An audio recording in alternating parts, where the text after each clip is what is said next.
السلام علیکم ورحمۃ اللہ وبرکاتہ۔ عشق رسول صلی اللہ تعالیٰ علیہ وآلہ وسلم اور صحابہ کا کردار کل بھی ہم نے سنا۔ آج بڑا ایمان افروز، تھوڑا سا دکھ بھرا بھی ایک واقعہ سنتے ہیں، ایمان کو تازہ کرتے ہیں اور اللہ رب العالمین سے دعا کرتے ہیں اللہ رب العالمین ہمیں بھی ایسا عشق عطا فرمائے۔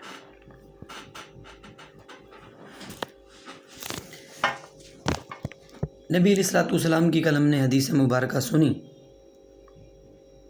بخاری کتاب الایمان، باب حب الرسول، جلد 1،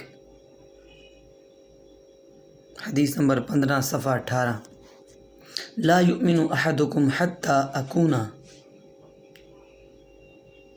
احب الیہ من ولدہ ووالدہ والناس اجمعین، کہ تم میں سے کوئی بھی اس وقت تک کامل مومن نہیں ہو سکتا جب تک میں اسے اس کی اولاد، اس کے باپ اور تمام لوگوں سے زیادہ محبوب نہ ہو جاؤں۔ آج اسی کے تحت ایک اور واقعہ سنتے ہیں۔ یہ تاریخ مدینہ و دمشق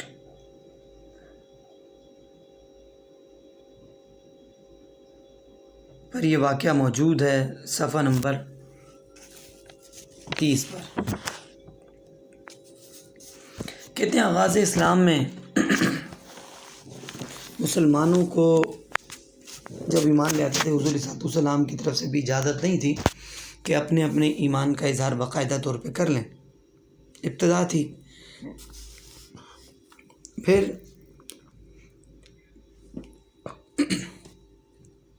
مسلمانوں کی تعداد ہو گئی جب 38، تو ایک دن جناب صدیق اکبر رضی اللہ تعالیٰ عنہ، عاشق صادق، آپ نے حضور صلی اللہ علیہ وسلم سے اجازت مرمت فرمائی، یا رسول اللہ، میں چاہتا ہوں کہ میں اپنے ایمان کا علل اعلان اظہار کروں، لوگوں کو اسلام کی طرف علل اعلان دعوت دوں، صرف دار ارقم میں بیٹھ کے اسلام کی عبادت ابھی نہ کروں، میں چاہتا ہوں کھل کے اسلام کی تبلیغ کی جائے۔ اللہ کے حکم کے مطابق نبی علیہ الصلوۃ والسلام نے اجازت مرحمت فرمائی۔ اب حضرت ابوبکر صدیق رضی اللہ تعالیٰ عنہ حرم میں تشریف لائے اور کھڑے ہو کے اپنے اسلام سے متعلق، اللہ کی وحدانیت سے متعلق، نبی علیہ الصلوۃ والسلام کی نبوت سے مطابق خطبہ پڑھنا شروع کیا۔ نبی علیہ الصلوۃ والسلام موجود، دیگر صحابہ موجود ہیں بھی۔ یہاں پہ اس ضمن میں ایک بات اور پتہ چلی کہ اسلام میں سب سے پہلے جو خطیب ہیں وہ صدیق اکبر ہیں۔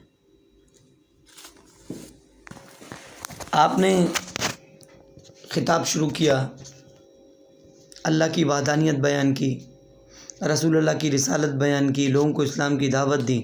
جب کفار مکہ نے دیکھا کھلم کھلا ہمارے معبودوں کی موجودگی میں اللہ وحدہ لا شریک کا ذکر ہو رہا ہے، محمد صلی اللہ تعالی وسلم کے پیروکار اب علل اعلان اسلام کی دعوت دے رہے ہیں، ان سے برداشت نہ ہوا۔ وہ فرط جذبات سے، غصے سے انہوں نے حضرت ابوبکر صدیق رضی اللہ تعالیٰ عنہ اور دیگر صحابہ پہ حملہ کر دیا اور گتھم گتھا ہو گئے، اور بڑی بری طریقے سے، کیونکہ وہ کثرت سے، تعداد میں کثیر تھے، انہوں نے صحابہ کو مارنا پیٹنا شروع کر دیا۔ عتبہ بن ربیعہ نامی ایک گستاخ بے غیرت شخص تھا، اس نے نعوذ باللہ اپنا جوتا اتارا اور اس نے وہ جناب صدیق اکبر رضی اللہ تعالیٰ عنہ کے چہرہ اقدس پر نہایت گستاخی سے مارنا شروع کیا اور آپ کے سینہ مبارکہ پر چڑھ کے اچھلنے کودنے لگا۔ صدیق اکبر رضی اللہ تعالیٰ عنہ زخموں کی تاب نہ لاتے ہوئے بے ہوش ہو گئے۔ آپ کا چہرہ اقدس، چہرہ مبارکہ زخموں کی وجہ سے پہچان میں نہیں آ رہا تھا۔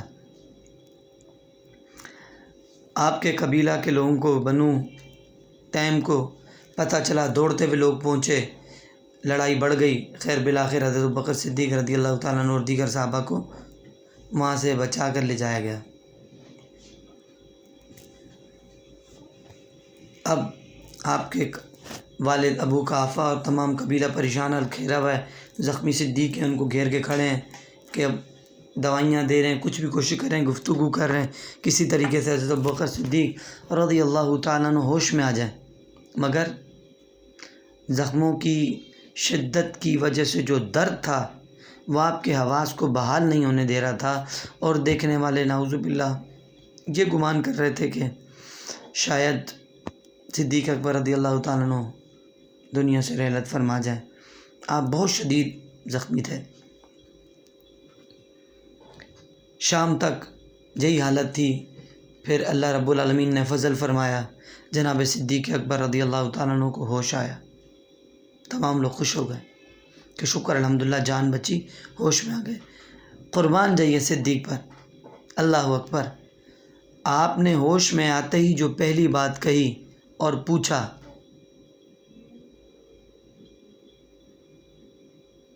عاشقوں کے لیے بڑی دل آویز بات کہ رسول اللہ صلی اللہ تعالیٰ علیہ وآلہ وسلم کس حال میں؟ آپ کا اٹھنا اور پہلی بات یہ پوچھنا کہ جناب حضرت محمد صلی اللہ تعالیٰ علیہ وآلہ وسلم کس حال میں؟ آپ کے کچھ قبیلے کو لوگوں کو یہ بات ناگوار گزری، اس وقت کوئی ایمان والے نہیں تھے، وہ ناراض ہو کے چلے گئے۔ کچھ بھی کھانے کو دیا جاتا، دوائی دی جاتی، آپ بولتے نہیں مجھے پہلے بتاؤ رسول اللہ کس حال میں۔ پھر خبر دی گئی رسول اللہ صلی اللہ تعالیٰ علیہ وسلم خیریت سے ہیں، دار ارقم میں موجود ہیں۔ آپ نے فرمایا جب تک میں جناب رسول اللہ کا چہرہ اقدس نہ دیکھ لوں صلی اللہ تعالیٰ علیہ وسلم، میں کچھ کھاؤں پیوں گا نہیں۔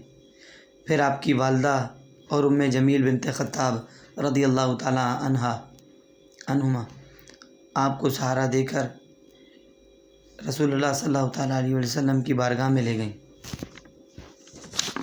آپ صلی اللہ تعالیٰ علیہ وسلم نے اپنے عاشق صادق کا جب یہ حال دیکھا، آپ کے چہرہ اقدس کے جو حالت تھی، بہت حضور صلی اللہ علیہ وسلم آپ دیدہ ہو گئے، رونے لگے۔ آقا علیہ الصلوۃ والسلام آگے بڑھے، انہوں نے صدیق اکبر کو تھاما، گلے سے لگایا اور فرط جذبات سے بے قابو ہو کر آقا علیہ الصلوۃ والسلام جناب صدیق اکبر رضی اللہ تعالیٰ عنہ کو بوسے دینے لگے۔ آپ علیہ الصلوۃ والسلام کو جب اس حالت میں دیکھا، تمام صحابہ رونے لگے اور وہ بھی بے قابو ہو کر ان سب نے حضرت ابوبکر صدیق رضی اللہ تعالیٰ عنہ کو گلے سے لگا لیا۔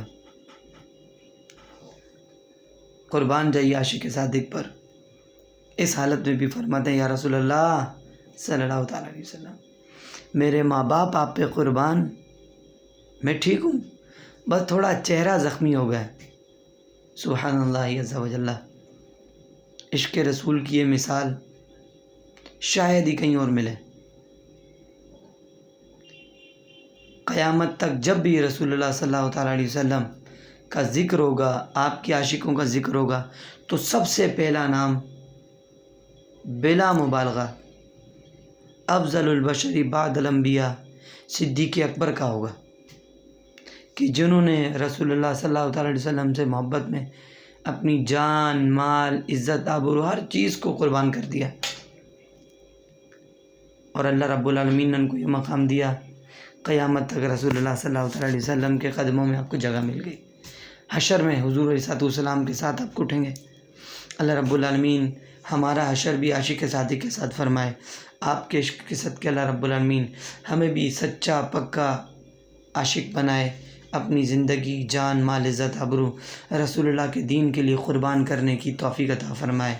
ہم سب سے بزدلی کو دور فرمائے، جذبہ جہاد نصیب فرمائے، عالم کفر کے سامنے، ظالموں کے سامنے کھڑے ہونے کا حوصلہ نصیب فرمائے۔ آمین بجاہ نبی امین۔ السلام علیکم ورحمۃ اللہ وبرکاتہ۔